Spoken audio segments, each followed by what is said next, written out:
Lunch at school was always the hardest part of the day for Mia. Not the tests or the quizzes, not even the exhausting morning classes. No, it was the cafeteria. The noise, the laughter, the cliques forming like tight walls around invisible kingdoms, and the rows of filled tables where no one ever saved her a seat. It had been like that since the very first day she transferred. And now, nearly 100 days later, nothing had changed. Mia would walk in with her tray, head slightly down, scanning for any sliver of invitation eye contact, a half smile, even a small wave. But everyone was always too busy with their own group, their own stories, their own worlds. So she would quietly slip into the farthest corner, settle into the same cold metal bench, and eat in silence, one spoonful at a time, every day. She tried not to let it bother her. She would read sometimes. Other days, she'd scroll on her phone pretending to be engaged in something exciting. But deep down, there was a heaviness she couldn't shake. Because it didn't matter how many books she opened or songs she played, being invisible hurt. Especially when you showed up every day, hoping for something different. It wasn't like Mia was mean or standoffish. She had tried to talk to people. During group projects, she offered ideas. She smiled in the hallways. She even complimented a girl's earrings once. But all she got back was polite disinterest or awkward silence. No one really saw her. Not truly. It was like she existed on the fringes of school life there, but never included. By the time the 50th day rolled around, Mia stopped hoping. She told herself this was just how school was. Some people had their groups. Others, like her, were meant to stay on the outside. She started counting the days not out of hope, but out of quiet resignation. Day 51, day 60, day 72. Always the same spot, always the same silence. Teachers noticed she was quiet, but none of them intervened. A counselor once asked if everything was okay, and Mia, with her practiced smile, said yes. What else could she say? That she felt like a ghost during lunch? That every day she watched others live the teenage dream while she just got through it? Her mom asked once too. Made any friends yet? Mia nodded, not out of malice, but because she didn't want to worry her. Her mom already had so much on her plate. They had moved to this new school after her mom's job relocation. Starting over was hard for both of them. Mia didn't want to add guilt to the mix. Then came the 100th day. It started like any other math quiz in the morning, an awkward encounter at her locker, and then lunch. She picked up her tray chicken sandwich, apple slices, chocolate milk, and walked into the cafeteria like she always did. The noise was the same. So was the hum of conversations that she wasn't part of. She didn't expect anything different. She didn't even glance around this time. She just walked straight to her usual spot. Back corner, near the window, alone. She sat down, unwrapped her sandwich, and began eating, her mind drifting to nothing in particular. Maybe she'd finish her science homework early today. Maybe she'd draw something later. Maybe she'd just sleep. And then it happened. The scrape of a chair. It wasn't loud. It wasn't dramatic. But it was enough to make her glance up. A boy was sitting down across from her. Not beside her. Across. As if this was normal. As if people did this all the time. Mia blinked, unsure if she was imagining it. But no, he was real. Medium build, messy hair, hoodie a little too big. He had a tray too, but he hadn't started eating. He just looked at her and smiled. Hey, he said casually, mind if I sit here? Mia froze for a second. Her brain stumbled over the moment like it had forgotten how to respond. She gave a small nod. Yeah, I mean, no,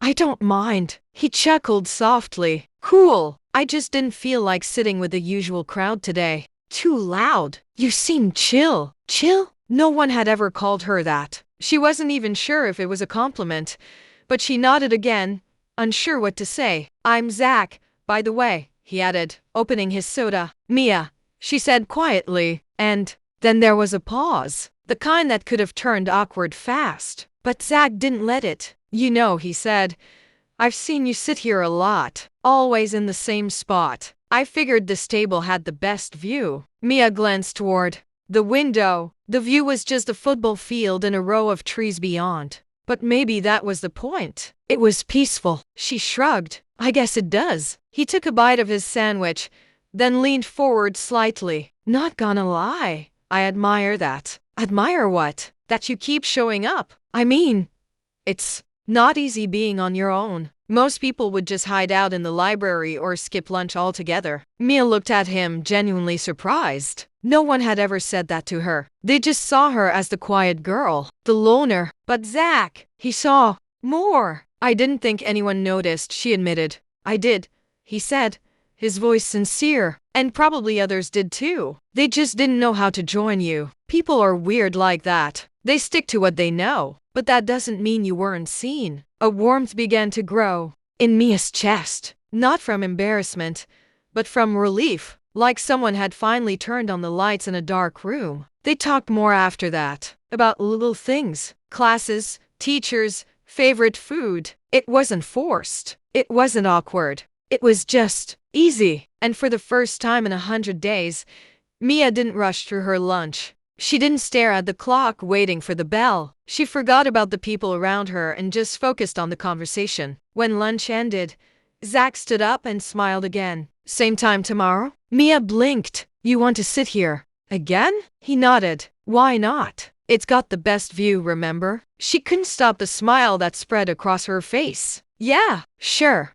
As she walked to her next class, something felt different. The hallway wasn't as cold. Her steps weren't as heavy, all because one person had decided to sit down. One stranger, one chair, one moment. And suddenly, 100 lonely days didn't feel like failure. They felt like resilience, like quiet strength waiting to be seen. The next day, for the first time since Mia arrived at the school, she actually looked forward to lunch. Her morning classes passed in a blur. She found herself catching her own smile in the reflection of her tablet screen. She even said hi to a classmate in the hallway, something she never dared to do before. When the lunch bell rang, Mia didn't shuffle through the crowd like a shadow. She walked with a quiet but certain purpose, still holding her tray the same way, still headed to the same table in the back, but this time, something had shifted. This time, she wasn't hoping someone might sit with her. She knew he would. And there he was. Zach had already snagged the seat across from hers and was peeling open a bag of chips. When he saw her,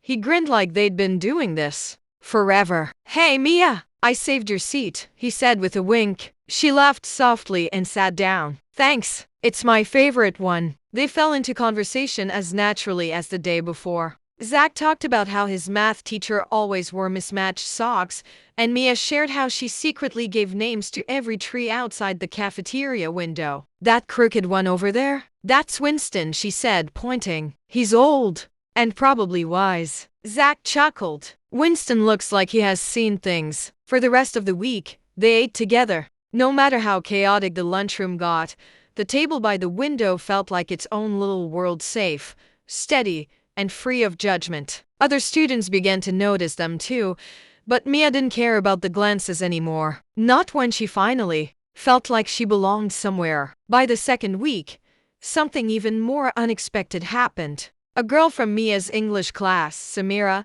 hesitated near the table one afternoon. She looked unsure, eyes flicking between them. Zach saw her and gestured toward the empty spot next to Mia. You wanna sit? Samira blinked.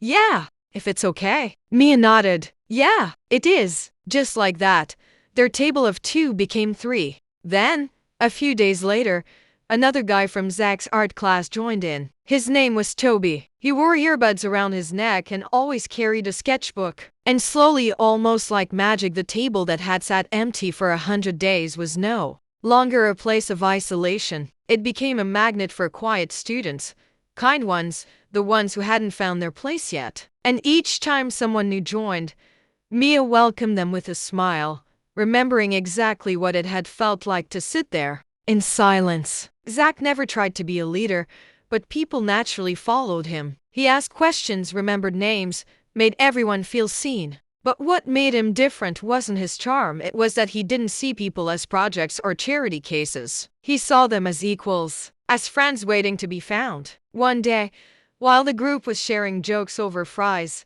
Mia asked him, "Why Did you sit down that first day? Zach tilted his head thoughtfully. Because I remember what it feels like to be alone. He didn't say more than that. He didn't need to. The bell rang soon after, and the lunch crowd scattered as always. But Mia stayed behind for a moment, watching the empty trays and half-filled chairs. She thought back to her first day at school, when everything felt heavy, when the quiet made her feel invisible. And now she saw how one small choice had sparked a change none of them expected. It wasn't a fairy tale. Not everything changed overnight. She still had awkward moments. She still got nervous in big groups. But she wasn't invisible anymore. She wasn't counting the days. She was living them. And the others, Samira, Toby, a girl named Liv who loved poetry, and a boy named Julian who rarely spoke but always listened, they were all part of that transformation. Because every time someone took a risk and said,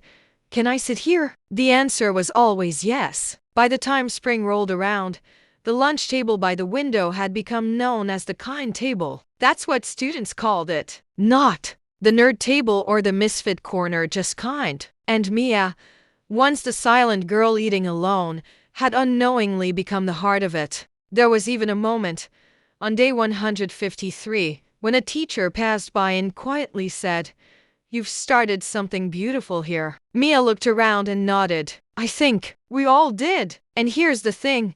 The story wasn't about popularity, or becoming best friends with everyone, or fitting into the loudest crowd. It was about connection, about patience, about showing up, even when it was hard, especially when it was hard. One act of kindness, one seat shared, one smile offered had opened the door for dozens of others. And Mia learned something powerful, that you don't need to change who you are to find your place. Sometimes, you just need to stay true to yourself long enough for the right people to find you. By the end of the school year, Mia didn't walk into the cafeteria with fear. She walked in with peace. She greeted her friends, listened to their stories, and laughed in ways she hadn't for a long time. And every now and then, someone new would walk in alone, tray in hand, scanning the tables. And every time, Mia would smile, pat the bench beside her, and say, "Hey, wanna sit with us?" Because she remembered. Because she knew. Because one stranger sat down when she needed it most. And because now,